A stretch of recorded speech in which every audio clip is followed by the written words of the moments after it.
Well, more GLIAC women's basketball. On March 28th, Grand Valley State won its second national championship in women's basketball. The Lakers finished their season 38-2 under head coach Mike Williams, who began his coaching career in the UP, leading Ironwood and Hancock's girls teams back in the day, before also coaching at Finlandia and Michigan Tech. Williams also had a pair of Upers on this year's championship team, Escanaba grad Nicole Kamin and Gladstone alum Megan Crow. Kamin played a major role in the Lakers' run, starting in 38 games while scoring almost 9 points per game. Crow's season unfortunately ended due to injury in December, but when I caught up with both players yesterday, Crow shared how she still felt like a part of the team, and Kamin emphasized how unselfish their group was from start to finish.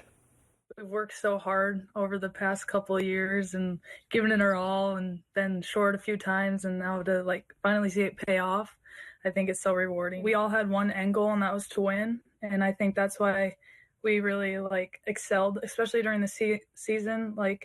We all get along so well, so I think that's a big part in team chemistry and how we work on the court together. I wasn't able to be there for the second half of the season due to surgery and injury, but countless teammates and coaches were reaching out to me, pouring into me, and making me feel loved and supported, and making me feel like I was a part of the experience. I think that's truly what made this team different. It was we cared about each other so much. We just wanted everyone to feel valued and appreciated like they should be. Well, both Kamin and Crow were redshirt juniors this past season, so they'll have a chance to run it back next year.